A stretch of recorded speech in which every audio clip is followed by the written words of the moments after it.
Film start होते ही हमें कुछ साल पहले का वक्त को दिखाया जाता है, जहां पर बहुत सारे वर्कर्स एक माइन में काम कर रहे होते हैं। उन्हीं पर नजर रखने के लिए एक डॉक्टर भी वहीं पर होता है, जिसे एक आदमी बताने के लिए आता है कि काम के दौरान कुछ वर्कर्स को यहाँ पर रेडिएशंस महसूस हुई हैं। उन्हें ऐसा लगा कि शायद यहाँ पर बहुत सारे मात्रा में यूरेनियम है। यह बात पता चलते ही सभी बहुत खुश हो गए। बिना देरी किए उन्होंने यहाँ पर बड़ी बड़ी मशीनें लगवा डाली ताकि काम को जल्दी से किया जा सके। लेकिन देखने को मिला कि काम के दौरान वहाँ की जमीन अंदर समाने लग जाती है, यानी गार के अंदर जाने लग जाती है। जब डॉक्टर से रहा नहीं गया तो वो अपनी टीम को लिए उसी केव के अंदर जाने लग जाते हैं, यानी जमीन के नीचे की। तभी वहाँ पर उन्हें एक बहुत बड़े जानवर का स्केलेटन दिख जाता है। डॉक्टर जब उस चीज पर गौर करते हैं तो उन्हें पता चलता है कि ये कोई स्केलेटन तो बिल्कुल भी नहीं है, बल्कि ये तो सच में एक बहुत ही बड़ा जानवर है जो यहाँ पर बहुत ही आराम से सो रहा था। रोशनी पड़ने की वजह से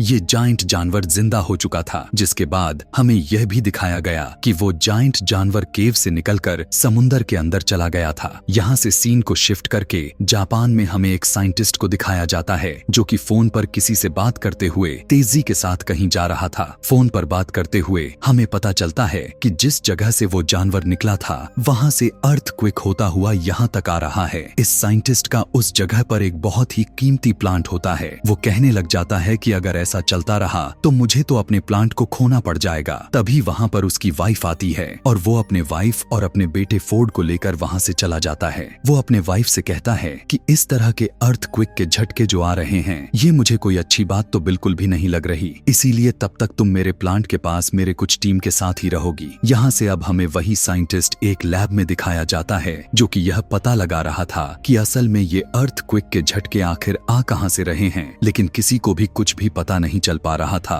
कि आखिर ये कैसे हो रहे थे। जब ऐसा नहीं हो पाता तब वो कहने लग जाता है कि सारे के सारे मशीनरी को फौरन से ऑफ कर दिया जाए, क्योंकि हम नहीं जानते कि ये झटके किस चीज की हैं और ऐसा ना हो कि हमें नुकसान न पहुंचा दे। अभी उसका यह कहना ही था कि तभी अचानक से वहाँ पर दोबारा से अर्थक्वेक आने लग जाता है। यह सब देखते हुए वहाँ पर साइंटिस्ट की वाइफ भी आ जाती है। वो वहाँ से भागने लग जाती है। अर्थक्वेक इतना तेज होता है कि चैम्बर में ब्लास्ट हो जाने की वजह से पॉइजनस गैस यानी जहरीली गैस रिलीज हो जाती है और इनके ही तरफ बढ़ने लग जाती है। साइंटिस्ट अपने वाइफ को बचाने के लिए आगे बढ़ता है, लेकिन तब तक बहुत देर हो चुकी थी और गैस पूरी तरह से उस कैबिन में फैलने लग गई थी। जल्दबाजी में उसकी वाइफ उससे कहती है कि दरवाजा बंद कर दिया जाए, इससे पहले कि गैस यहाँ तक पहुँच जाए और सभी मारे जाए। फिर ना चाहते हुए साइंटिस्ट को वो दरवाजा बंद करना पड़ जाता है। अगर वो ऐसा ना करता तो उसके वाइफ की वजह से वहाँ पर मौजूद सारे के सारे लोग मारे जाते। अपनी वाइफ के खो देने की वजह से वो काफी उदास हो जाता है। यहाँ पर उसकी वाइफ कहने लग जाती है कि हमारे बेटे फोर्ड का ध्यान रखना, और इसी के साथ उस रेडिएशंस की वजह से वो पूरा का पूरा प्लांट तबाह हो जाता है। फोर्ड भी यही सब अपने ही स्कूल से देख पा रहा था। यहाँ से अब हमें 15 साल बाद का वक्त को दिखाया जाता है। फोर्ड अब एक आर्मी सोल्जर बन चुका था और कुछ मंथ के ट्रेनिंग के बाद वो अपने घर वापस आया था। पता चलता है कि वो अब मैरिड था। उसके वाइफ को कॉल आता है जिससे पता चला कि फोर्ड के वाइफ को पुलिस ने अरेस्ट कर लिया था। फोर्ड अपने डैड से नफरत किया करता था क्योंकि उसे लगता था कि उसकी मदर की डेथ उनकी ही वजह से हुई थी, लेकिन अपने वाइफ से कहने पर वो उनसे मिलने के लिए चला जाता है और वहाँ पर जाकर वो अपने फादर को पुलिस से छुड़वा लेता है। फिर वो दोनों घर आते हैं तो उसका फादर उससे कहने लग जाते हैं कि बेटा वो एक एक्सीडेंट नहीं था, बल्कि उसके पीछे कुछ रेडिएशंस थी और सेम वही चीज हम अभी भी फील किए जा रहे हैं, और वो अभी इसलिए अरेस्ट हुआ था क्योंकि वो उसी जगह पर चला गया था जहाँ पर पुलिस उसे जाने से मना किया था। वो बताता है कि मेरे दोस्त ने भी वॉइस फ्रीक्वेंसी को नोट्स किया है, यानी वहाँ से एक बहुत ही अजीबो गरीब तरह की आवाजें आते हुए सुनाई दे रही हैं। इसीलिए मुझे वहाँ पर जाकर देखना होगा और यह साबित करना होगा कि उस रोज प्लांट पर जो ब्लास्ट हुआ था वो कोई एक्सीडेंट नहीं था। यह सुनने के बाद फोर्ड भी अपने फादर के साथ वहाँ पर जाने के लिए चल देता है। अब वो लोग नोटिस करते हैं कि वहाँ पर तो कोई भी किसी भी तरह के जहरीली गैस या फिर कोई रेडिएशन नहीं थी। वहाँ पर पुलिस फिर से आ जाती है और उन दोनों को पकड़कर अपने साथ लेकर जाती है, और वहाँ पर वही डॉक्टर जो इस कहानी के स्टार्टिंग सीन में दिखाया गया था वो भी होता है। वो सभी साइंटिस्ट से पूछने लग जाते हैं कि आखिर तुम बार बार उस जगह पर क्यों जाते हो। तब वो सब कुछ बताने लग जाता है जो वो करना चाहता था। यह सुनने के बाद तो डॉक्टर को बहुत हैरानी होती है क्योंकि इतनी सारी इंफॉर्मेशन तो उसे भी नहीं पता था। दरअसल वो वहाँ पर एक बहुत बड़ी पत्थर जैसे चीज पर एक्सपेरिमेंट्स किए जा रहे थे। अचानक से वो पत्थर हिलने लग जाता है। यही सब देखते हुए वे सभी उससे छेड़छाड़ भी करने लग जाते हैं। उस पर बिजली यानी उसके ऊपर इलेक्ट्रिकल शॉक देने लग जाते हैं। ऐसा होते ही वो पत्थर काफी जोर से टूट जाता है और उसके अंदर से एक बहुत ही बड़ा क्रिएचर निकलकर बाहर आ जाता है। दिखने में वो जानवर बहुत ही ज्यादा बड़ा था और लोगों पर बिजली जैसी चीज फेंके जा रहा था। फिर हम देख पाते हैं कि वो जानवर खुद को वहां से आजाद करवाकर प्लान से बाहर आ जाता है और वहां से उड़ जाता है। इस घटने के अगले दिन कैप्टन आकार यहाँ से डॉक्टर को जाने के लिए कहते हैं। डॉक्टर अपने साथ साइंटिस्ट और फोर्ड को भी ले लिया था, लेकिन पता चला कि इस इंसिडेंट के दौरान साइंटिस्ट काफी जख्मी हो चुका था। वहां पर जाकर उनका हेड उन्हें बताने लग जाता है कि ये क्रिएचर कोई आम क्रिएचर नहीं है। जब जमीन को रेडिएशंस होने लग गई तो ये समुद्र के गहराइयों में चला गया था ताकि ये वहां से अपने लिए एनर्जी को गेन कर सके। और ये बताते हैं कि हमारे कंपनी को भी उसी को ढूंढने के लिए बनाया गया था। वो आज तक नहीं मिला,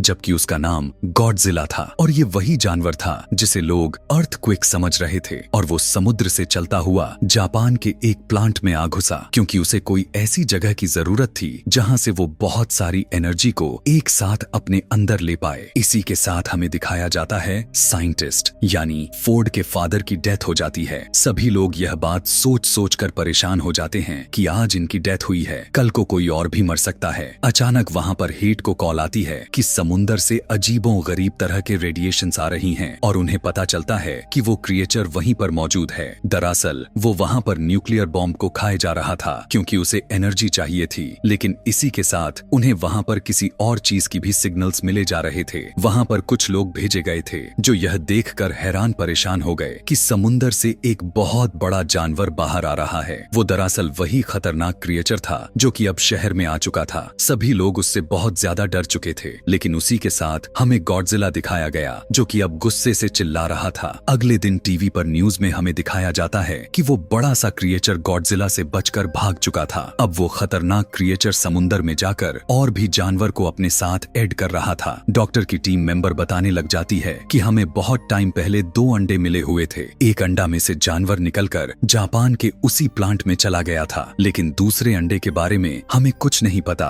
कि उसका क्या हुआ था। उसे एक जगह पर सेफली तरीके से रखवा दिया गया था और जब कुछ आर्मी के साथ कुछ लोगों को वहां देखने के लिए भेजा जाता है तो वो देख पाते हैं कि उस अंडे में से वो भी जानवर भाग चुका था। पता चलता है कि ये दूसरा अंडा उसी खतरनाक क्रिएचर का था। वो उसमें से अब निकलकर किसी दूसरे शहर में जाकर वहां पर तोड़फोड़ मचा रहा था। इन दोनों को अब पुलिस भी ढूंढने लग गई थी। फिर हमें दिखाया जाता है कि डॉक्टर टीवी पर दूसरे क्रिएचर की फुटेज को देख पा रहे थे। वहां पर वो नोटिस कर पाते हैं कि इस क्रिएचर के तो पर ही नहीं है जैसे पहले क्रिएचर के थे। रिसर्च करने पर उन्हें पता चला कि ये तो फीमेल है, जबकि पहला क्रिएचर मेल था। अब क्योंकि फोर्ड भी एक फौजी था तो उसे भी आर्मी के साथ वहीं पर भेज दिया जाता है ताकि वो उन क्रिएचर्स को रोक सके। दूसरी तरफ हम कैप्टन के जरिए यह जान पाते हैं कि वो क्रिएचर बहुत ही ज्यादा तबाही कर रहे हैं। तब हेट उनसे कहने लग जाता है कि हमें उन्हें एक बड़े और खतरनाक बॉम्ब से उड़ाना पड़ेगा। कैप्टन कहता है कि इससे तो उन्हें नुकसान होने के बजाय उनका फायदा होगा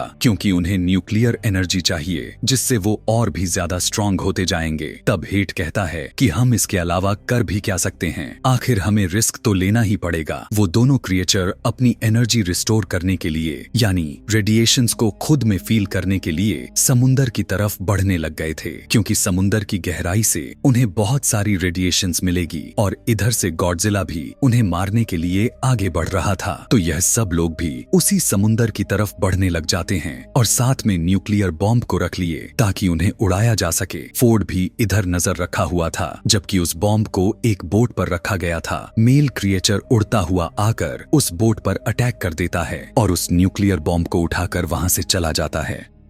अब वो दोनों क्रिएचर्स उन बॉम्ब को लेकर वहां से दूर चले गए थे। उन्हें वो चीज मिल चुकी थी जिससे उन्हें बहुत सारे एनर्जी मिलने वाले थे। आर्मी और हेट का यह प्लान अब पूरी तरह से नाकामयाब हो चुका था। वो लोग सोचने लग जाते हैं कि हमसे कुछ नहीं होने वाला, इसीलिए शायद गॉडजिला ही है जो हम सबकी जान बचा ले। आगे हमें दिखाया जाता है कि वो उड़ने वाला क्रिएचर अब शहर में आकर बहुत ही ज्यादा तबाही मचाने लग जाता है, लेकिन तभी वहां पर गॉडजिला भी आ जाता है। आर्मी भी वहीं पर मौजूद थी कि तभी वो उड़ने वाला क्रिएचर गॉडजिला पर अटैक कर डालता है और ये लोग लड़ने लग जाते हैं। ये जायंट क्रिएचर्स बहुत ही बड़े थे और लड़ते हुए शहर के बहुत चीजें डिस्ट्रॉय कर रहे थे, इसीलिए अपनी जान बचाने के लिए सभी पीछे हट जाते हैं। यहाँ पर इनमें से सिर्फ मेल क्रिएचर ही था, इसीलिए गॉडजिला इससे आसानी से लड़ पा रहा था और वो उसे मारने ही वाला होता है कि तभी पीछे से फीमेल क्रिएचर आकर गॉडजिला पर अटैक कर देती है और अब गॉडजिला इन दोनों मेल फीमेल क्रिएचर्स से अकेला ही लड़ रहा था। यहाँ पर उन दोनों को मार पाना गॉडजिला के लिए मुश्किल बढ़ती जा रही थी। दूसरी तरफ हमें दिखाया जाता है